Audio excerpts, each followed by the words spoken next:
Widow with 3 children moved into an abandoned trailer and found letters that changed everything. Look at her closely. A woman barely in her 30s, shoulders bent under a weight life should have never placed on her. Her name is Ruth Calderon, and tonight she stands outside what is supposed to be her new home, a rusted trailer sitting crooked on dry, forgotten land at the edge of Copper Ridge. The wind is cold enough to slice through her thin jacket. Her 3 children stand behind her. Elias, age 11, jaw clenched like he's trying to be the man his father no longer can be. Maria, only 8, clutching a stuffed rabbit missing an ear. And little Tommy, 4, rubbing sleep from his eyes, unaware that his world has changed forever. Ruth swallows hard. The trailer's door hangs from one hinge. A broken window is patched with cardboard. The metal siding is dented, dirty, sun-beaten. It's not a house, it's barely even a shelter, but it's all she has. 3 months ago, she buried her husband, Anthony. 3 months since the man who made her laugh even on the worst days, the man who worked double shifts to give his children everything, collapsed in their kitchen from a heart attack no one saw coming. 3 months since the bank claimed their home. 3 months since every plan she had crumbled to dust. Ruth stands in the freezing twilight, fighting the sting in her eyes. The kids are watching. She can't break. Not in front of them. Not now. "Mom," Elias whispers, stepping closer. "We can fix it. We're good at fixing things." Ruth forces a smile.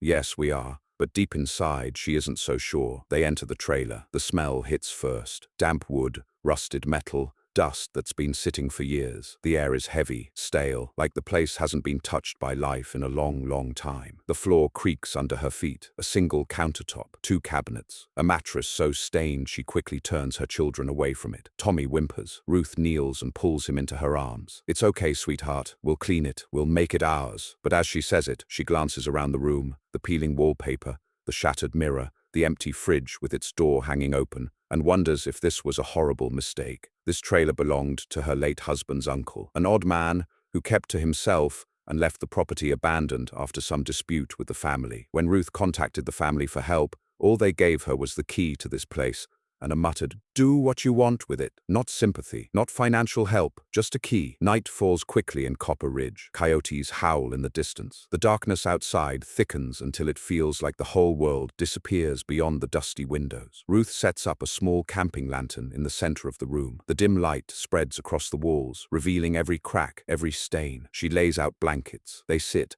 together, eating peanut butter sandwiches, the cheapest meal she could afford. Maria stares around with wide eyes. "Did someone live here before?" "Yes," Ruth says softly. Did they leave because it was haunted?" Maria whispers. Elias rolls his eyes. "There's no such thing as—" A loud clatter echoes from the back of the trailer. Tommy bursts into tears. Ruth jerks to her feet so fast the lantern shakes. Her heart slams in her chest. A raccoon? A broken shelf? A loose pipe? She forces herself to breathe. Fear won't help her kids feel safe. "Stay here," she tells them. Her footsteps echo as she walks to the back room. It's darker here, colder. The air feels different, heavier. She pushes open the last door. It groans loudly. Inside is a small bedroom with a rotting dresser, a narrow window, and Ruth's breath catches. A box. A wooden box, covered in dust, sitting perfectly centered on the floor, like someone placed it there intentionally. Her stomach tightens. She kneels and brushes the dust off the lid. There's something carved into the wood. A date, June 14th, 1987, long before she was born. Her fingers tremble as she opens the lid. Inside are letters, dozens of them, some tied with ribbon, some loose, some yellowed with age, all addressed to the same name. "My dearest Eleanor." Ruth stares, confused. Who was Eleanor? Why were the letters here? Why were they left behind? She pulls out the first envelope. The handwriting is neat, elegant, written by someone who cared deeply about the person they were writing to. She hesitates. Opening someone else's letters feels wrong, but something inside her, intuition, curiosity, desperation, pushes her forward. She unfolds the first letter. "My love, if you are reading this, it means the silence has become too loud between us." Ruth blinks. The tone is heartbreaking, raw, emotional. She keeps reading. "I never meant to hurt you. I never meant for the truth to reach you this way. But secrets have a way of clawing their way to the surface." Her heartbeat quickens. "Secrets? Truth?" She turns to the next paragraph, hands trembling. "The night I disappeared. It wasn't by choice. Ruth freezes. Disappeared? A chill runs down her spine. She continues. If they ever find out I wrote this, everything will fall apart. Every hair on Ruth's arm stands up. Who was this man? Who was Eleanor? What happened here? Suddenly, the trailer feels smaller. The air feels colder. A sharp gust of wind rattles the walls. Tommy cries out again in the other room. Ruth stands quickly and closes the box, her heart racing. She rushes back to the main room, hugs Tommy tight, and pulls her other two children closer. It's okay, she whispers, but it's not okay. Something about those letters unsettles her deeply. She doesn't know why, but she feels it in her bones. This trailer isn't just abandoned, it's hiding something. And those letters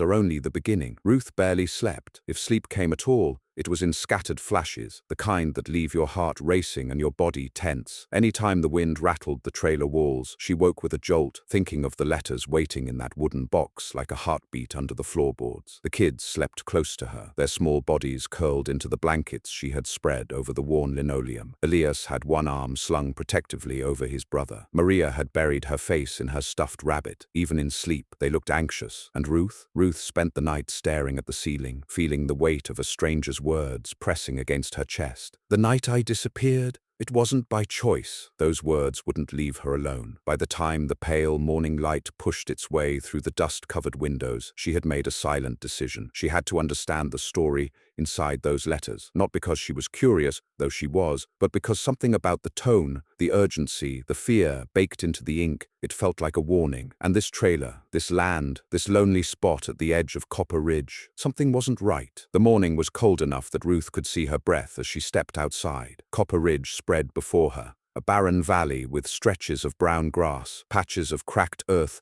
and hills that rose like giant sleeping animals. The sky was wide, pale and empty. It felt like the kind of land where secrets could get buried and stay buried. She walked around the trailer, arms tucked into her jacket. The wind tugged at her hair. A few old tools were scattered near the back, a rusted bucket, a bent rake, a shovel whose handle was cracked and splintered, and footprints. At first she thought they were her own, but as she crouched down, she noticed something off. The prints were deeper, larger, and the pattern wasn't the same as her boots. Someone had been here recently. Her throat tightened. She stood and looked toward the distant dirt road. Nothing moved, no cars, no people, no sound except the wind rattling the dry grass. A shiver crept up her spine. Was it an animal? Maybe, but the shape looked human. She went back inside quickly, closing the door behind her. "Mom?" Elias sat up, hair a mess, eyes puffy. "Where were you?" "I was just outside," she said softly, "checking the property. Did you find anything?" Ruth hesitated. "No, nothing important." She didn't want to frighten him. He already carried too much on those thin shoulders. Tommy crawled into her lap and pressed his face against her chest. Maria stretched her little arms above her head and yawned. "Can we clean today?" she asked. "Make it look nicer?" Ruth smiled gently. "That's exactly what we're going to do." They spent the next hours sweeping, scrubbing, and airing out blankets. Ruth washed the windows while the kids cleaned the kitchen area. Even Tommy helped, dragging a damp cloth across the floor with a proud grin. Slowly, the trailer started feeling a little less like a tomb and a little more like a shelter. Fragile, imperfect, but theirs. Later, while the kids were occupied with arranging their few belongings, Ruth slipped into the back room again. The box was still there, still waiting. She sat on the dusty floor, opened the lid, and pulled out the next letter. The handwriting was the same, elegant, looping, filled with emotion. "My dearest Eleanor, there wasn't a moment today when I didn't think of you," she read on. The letter described longing, regret, fear. The writer, whoever he was, spoke of being watched, of being followed, of feeling danger closing in from all sides. And then came a line that made her breath stop cold. "They told me to leave. They said if I stayed you would suffer." Ruth felt the hairs rise on the back of her neck. They? Who were they? And why did this feel less like a love letter and more like a confession? She pulled out another envelope, dated just a week after the first. "Eleanor, I had no choice but to disappear. You know I would never abandon you willingly." She turned the page. "They warned me again yesterday. They said I've taken something that wasn't mine, that if I don't return it, they'll come after you instead." Ruth's stomach twisted. "Taken what? What was he talking about?" Her fingers shook as she continued reading. "I didn't want any part of their business, but I saw too much. And once you see their faces, once you know what they're capable of," the ink smeared near the end, as if written with a hand trembling in fear. "There is no way out." Ruth exhaled a shaky breath. This was not just some old romance. This was something darker, something dangerous. And it had happened here, in this trailer, on this land. She heard a noise behind her, a slow, creaking step. Her heart jumped. "Elias!" she called. No answer. The air shifted. She stood quickly, the letter still in her hand. She walked toward the door, pulse pounding. The shadows in the trailer seemed to stretch, swallowing corners she could have sworn were bright moments ago. "Elias?" she tried again. "Maria? Tommy?" Still nothing. She stepped into the hallway and nearly collided with Elias, who froze in front of her, eyes wide. "Mom," he whispered, gripping her sleeve. "Someone knocked on the door." Ruth felt ice slide through her veins. "Who?" "I don't know," he said. "They just knocked, and when I looked through the window, they walked away." "Did you see their face?" He shook his head. "They had a hat, and they went toward the road." She swallowed hard. "Stay with me," she murmured. They walked cautiously to the front of the trailer. No one was there. The wind howled across the fields, bending the withered grass. The dirt road stretched empty in both directions. On the dusty step sat an envelope. Ruth froze. Her heart hammered in her chest. She forced herself to bend down and pick it up. The envelope was old, yellowed, edges soft, the paper fragile. Her name wasn't on it. No name was written at all, but she recognized the handwriting. It was the same elegant script from the letters in the box. Her hands trembled as she opened it. Only one sentence was written inside. "If you found the others, then you are already in danger." Ruth felt her knees weaken. Elias grabbed her arm. "Mom, what does it say?" She folded the paper quickly, hiding the words. "Nothing," she lied. Just an old note." But fear clawed at her chest. Someone had delivered this, today, this morning, and they knew about the letters. They knew she had found them. She couldn't let the kids sense her terror. But inside, her mind raced with questions. Who was watching them? Why today? Why now? She looked out at the vast, empty land beyond the trailer. A land that suddenly didn't feel empty at all. Something moved far in the distance, a dark speck, a figure walking slowly along the edge of the ridge, too far to see clearly, but watching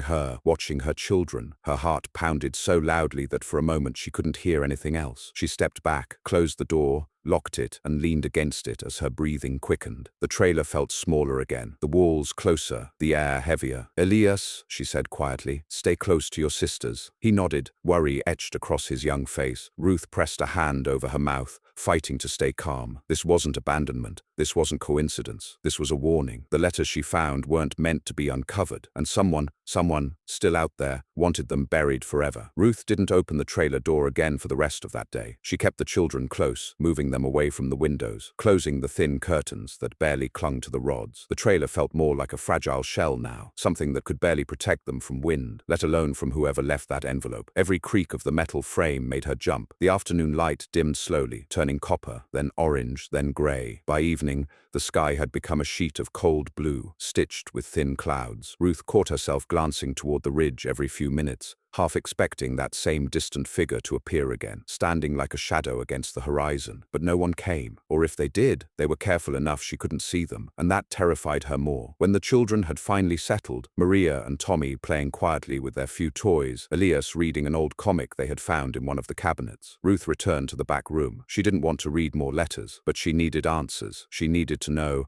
what kind of danger she had stepped into, and why. The box sat on the floor just as she had left it. Dust motes drifted in the air, glowing faintly in the dying light that seeped through the cracked window. She knelt and touched the lid. Part of her expected it to be gone, as if whoever left that envelope had taken the letters back, erasing their existence. But the box was there, the letters inside, undisturbed. She opened it slowly, the scent of old paper, cedar wood, and something faintly metallic drifted up. She reached for the next letter. The date was only 2 days after the last one she read. As soon as she unfolded it, her breath caught. "Eleanor, I didn't sleep again last night. The shadows keep moving. I keep hearing footsteps outside the trailer." A chill rippled across her skin. She continued reading, each sentence heavier than the last. "I tried to leave today. I packed what little I have, but they were on the road before I could get far. I saw the black truck parked by the old ridge path, waiting." Ruth swallowed hard. A black truck. She had seen a dark shape earlier on the ridge, far away. She couldn't tell if it was a person or a vehicle, but now her mind began to connect the pieces. She kept reading. "I know now that running isn't possible. They want something from me, something I didn't mean to take. Something I didn't even know I had." Ruth read that line twice. Didn't even know I had? What did that mean? She scanned the bottom of the letter. The final lines were shaky, as if written by a hand trembling with fear. "If anything happens to me,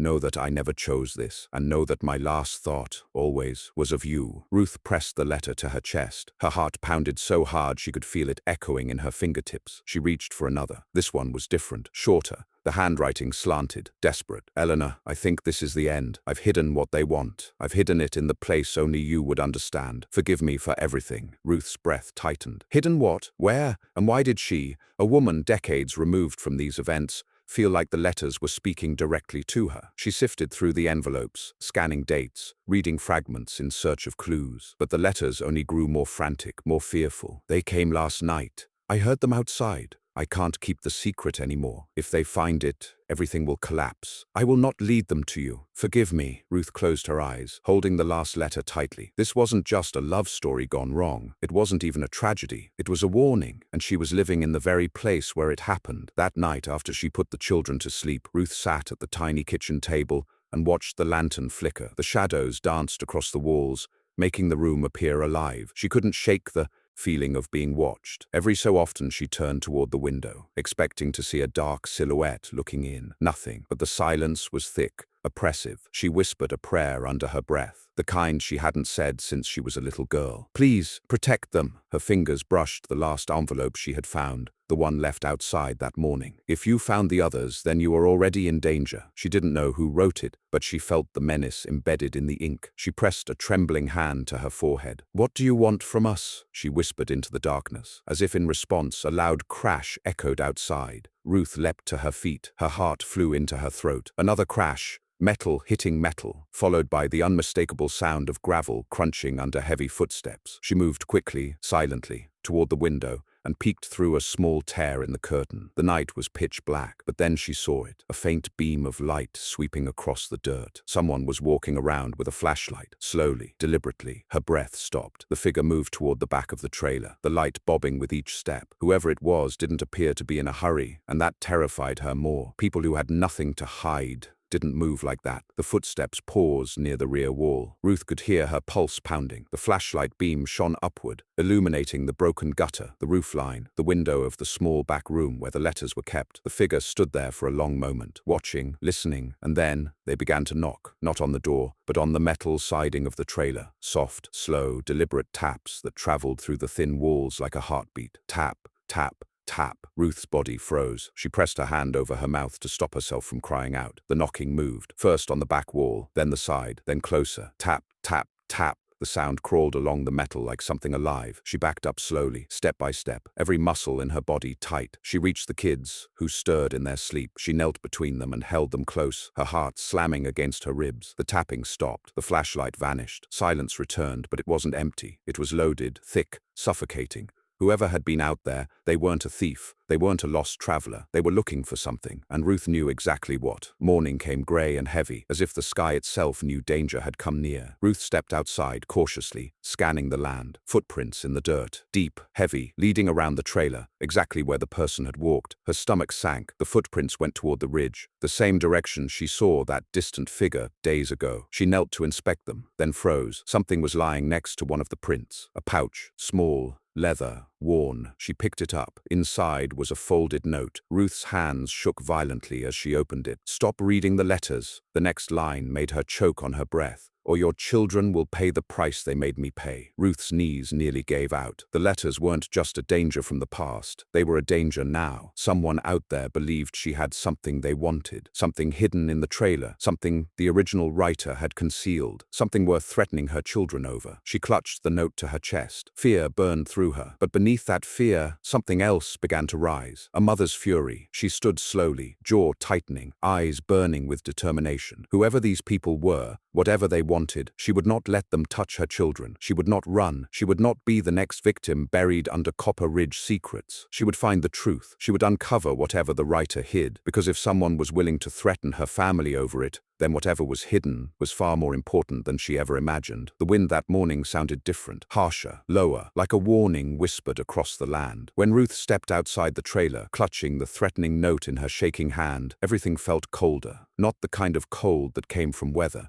but the cold that comes before something terrible happens. The sky was pale and colorless. The earth looked dry enough to crumble. The silence around the trailer felt unnatural, like the whole valley was holding its breath. Ruth folded the note and tucked it deep into her jacket. "Stop reading the letters, or your children will pay the price they made me pay." That line had burned itself into her mind. She inhaled sharply and turned toward the trailer. Inside, the kids were awake. She could hear Tommy laughing softly, as if he'd already forgotten the fear of last night. Maria hummed to herself while brushing the tangles out of her doll's yarn hair. Elias paced like a caged animal, glancing at every window, every shadow. He sensed danger more than the others. When she went inside, he looked up immediately. "Mom," he said, voice tight. "Did something happen? You were out there for a long time." Ruth hesitated. She wouldn't show him the note. She wouldn't burden him with that kind of fear. Not when he was still a child, even if life had forced him to grow older than his years. "There's something I need to look for," she said instead. "Do you remember the letters?" He nodded slowly. "This is about them?" "Yes." He swallowed, but didn't protest. Ruth knelt beside him, placing a hand on his shoulder. "I need you to watch your brother and sister. Stay inside. Don't open the door for anyone, not even a voice you think you know." He stared at her, brows furrowed,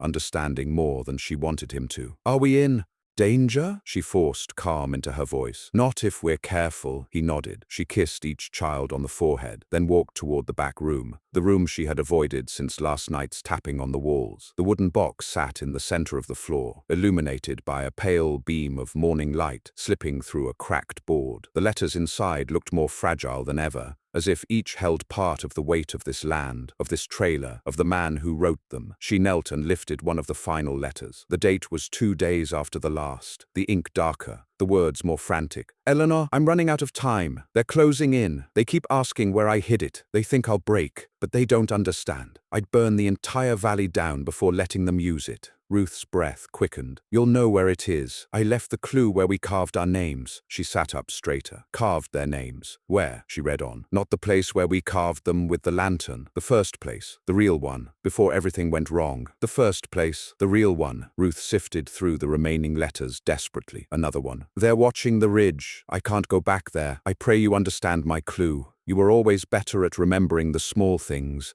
Small moments. Small carvings. Carvings. Small carvings." Her eyes widened. She stood and searched the trailer walls, running her fingers along the wood, the shelves, the windowsills. Nothing. She opened drawers, examined the furniture, checked behind the peeling wallpaper. Nothing. She was missing something. She scanned the room again, and her eyes landed on the oldest part of the trailer, the very back corner. The wooden frame was exposed there, where the paneling had rotted away. The beams were ancient, splintered, uneven. She rushed to it, ran her hand across the wood. Her fingers caught on something carved into the grain. A heart, faded, weather-worn, but there, inside the heart, 2 letters. E plus R. Ruth's pulse hammered. E for Eleanor, R for... Her breath hitched. Could it have been the man's initial? Could she be holding the letters of a dead man who had died loving a woman who never escaped? She leaned closer, squinting. Beneath the heart, almost invisible, were smaller carvings. Numbers. Coordinates. No, not numbers. Initials. A shape. Then it struck her. It wasn't a heart around their initials. It was the outline of a tree, a tall,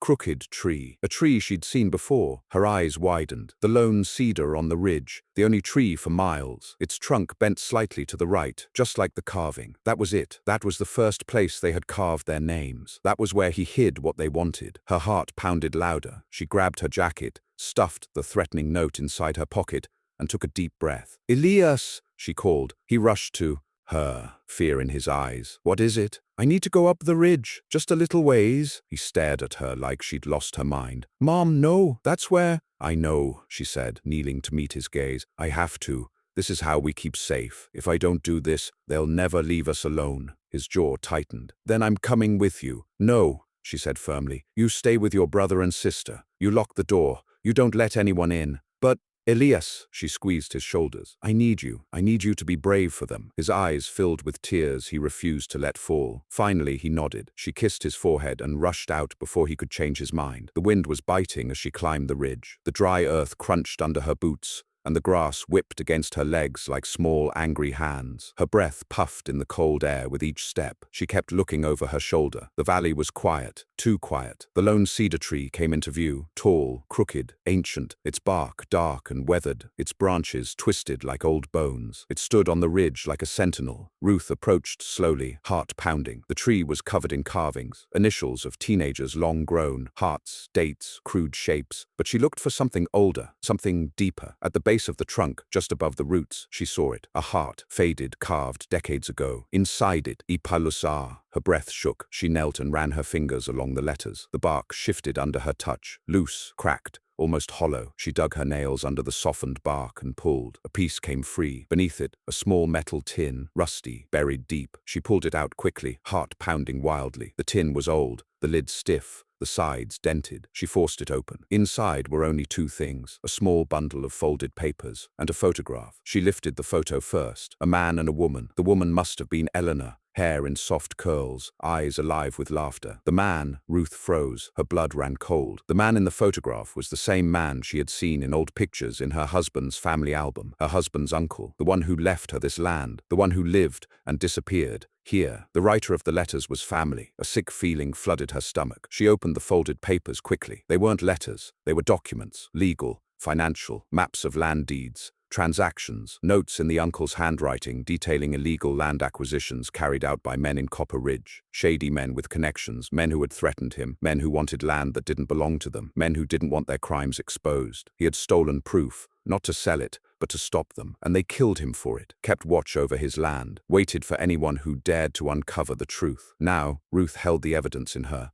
shaking hands. She heard a noise, a branch snapping. Her head jerked up. A man stood 10 yards away, tall, broad-shouldered, hat pulled low, a black truck parked behind him. "The letters," he said in a deep voice. "You shouldn't have read them." Ruth stumbled backward, clutching the tin to her chest. "Give it to me," the man growled, taking a step forward. "Now!" Her breath came fast and shallow. "No!" His jaw clenched.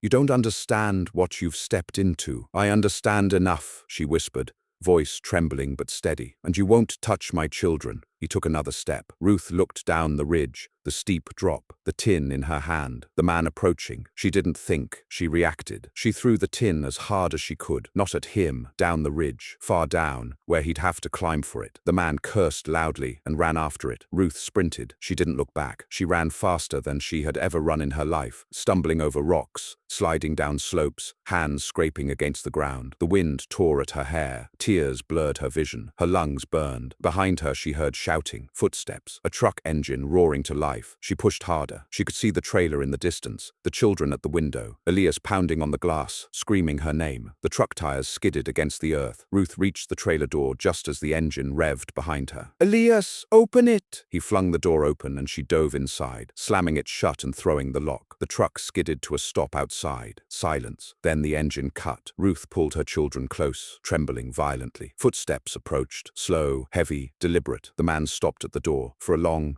terrifying moment, he said nothing. Then, "You think this ends here?" His voice growled through the metal. "You think you can run from what you took?" Ruth held her children tighter. "You don't even know what that man died for," he continued. "You don't know the weight you're carrying now." She didn't answer. The man let out a humorless, chilling laugh. "Keep it then. See how long you survive." His footsteps crunched away. The truck engine roared, then faded, then silence. Ruth didn't move for a long time, couldn't. Her breath trembled. Tears slid down her face silently. Elias clung to her side. Maria sobbed into her shoulder. Tommy wrapped his tiny arms around her neck. When she could finally speak, she whispered one vow. "We're leaving, tonight." Before dawn, she packed everything they owned, which wasn't much, into the old sedan she and Anthony used to drive. She hid the documents in the lining of her coat. The children huddled together in the back seat, eyes wide with fear and exhaustion. Ruth looked at the trailer one last time. The crooked structure, the dusty ground, the letters still hidden in the back room, the land that carried secrets darker than she'd ever imagined. "Goodbye," she whispered, "and God help the next soul who finds you." She started the engine. The tires rolled onto the dirt road. As the sun rose behind them, Ruth drove away, not knowing where she'd end up, but knowing one thing with absolute certainty. Her family would live, her children would grow, and the truth she carried with her now, would never be buried again, because this time someone survived to tell it.